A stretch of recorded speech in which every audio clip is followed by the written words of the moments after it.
Welcome to Dubai This Week. I'm Michal Dibon. On today's show, we're joined by Kurtz, the CEO of Pure Harvest, who in 2017 decided to start a business of growing tomatoes in the harsh UAE desert.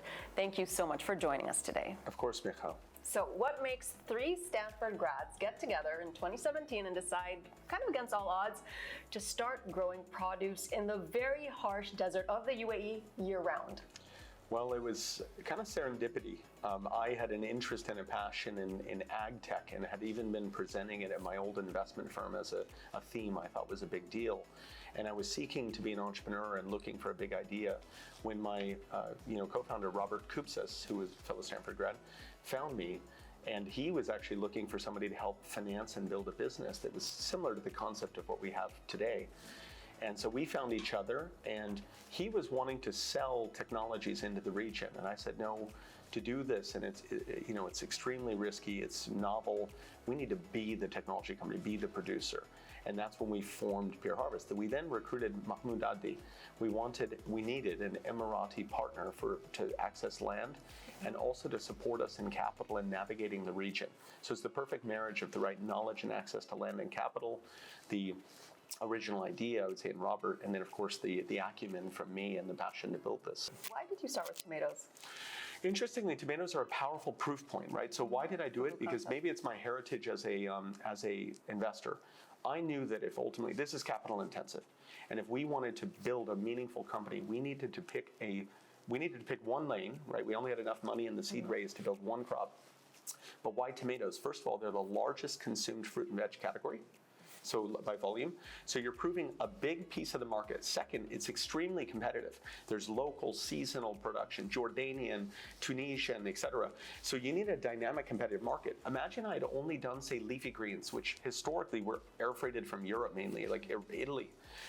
People would be, well, you can beat a high-cost air-freighted product, but you'll never win locally, right? You can imagine they'd pick holes in your story. We needed to pick a wildly competitive, diverse segment to prove our solution could win.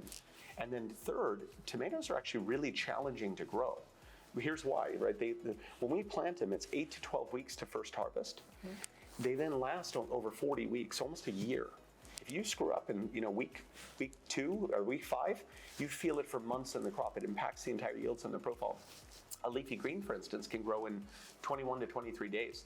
We can make a terrible mistake and just toss that one. And but it doesn't last as long. No, it doesn't. Well, it depends on the green, actually. Some last as much as 30 days on the shelf. Mm-hmm. It's just not the ones imported don't last very long. But what I'd say, though, is that tomatoes were this proof of an extremely challenging crop that proved you could grow everything. They have a dynamic climate requirement, so they proved the climate system, and they proved ultimately that consumers would pay a premium. Your partnership with Aldara is a big step for the company. I think it's a brilliant match. Do you currently have an operating facility? You said you inherited one. What can we find in the UAE?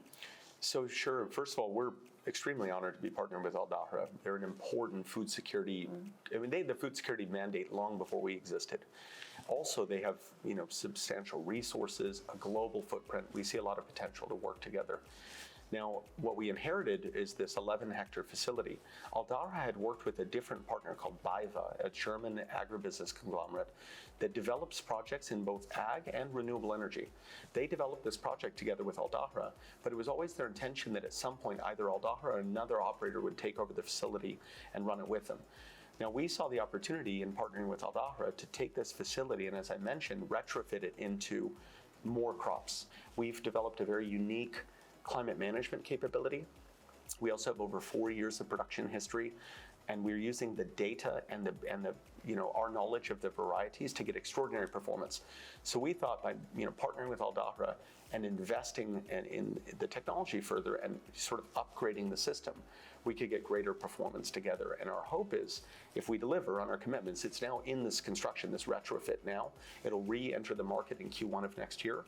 When that happens, if we deliver on our commitments, our hope is that together with Aldara, we can now think much more broadly about the region and new markets like Egypt, which are currently not heavily served by controlled environment ag. So to date, Pure Harvest has raised $387 million. Where are you currently operating? How much manpower? Give me an overview. Yeah, so it's a lot of capital, a lot of faith in the business, and we have now 4 current farms operating in the United Arab Emirates, including the acquired partnership with Aldara. We also have a farm in Saudi Arabia in operation. We're beginning construction of a large farm in Kuwait in partnership with a large retailer called the Sultan Center there. And post the construction of the Kuwaiti project, that's over 29 hectares of operation, and we have a pipeline to more than double that in the year ahead. So it's going to be a substantial growth, and that's part of what that capital is allowing.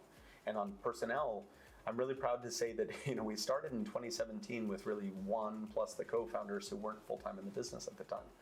And now we have 427 people representing over 40 nations and a diverse group of men and women leading the business in various functions. Most are in the UAE? Most are in the UAE, a large chunk in Saudi. The operation there is quite significant and it's prepared for scaling. And then also we have some in Europe who work only in our technology or in agronomical operations. So it's really all over. We're also, our first hire in Asia was completed, and so we'll have a full-time employee in Singapore.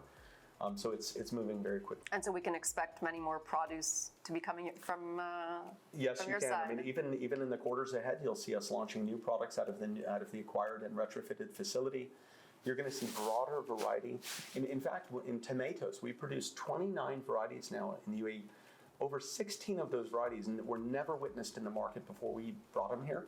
And that's what I mentioned before, that we are not only import substitution, we are creating and accessing new demand. We're inviting new variety into people's homes, and we're going to continue to do that across every segment. Well, we're looking forward to more produce and to visiting the farms once it's a little less hot. Well, thank you, Michal, for your interest in this, and enjoyed speaking with you. Thank you so much for your time today.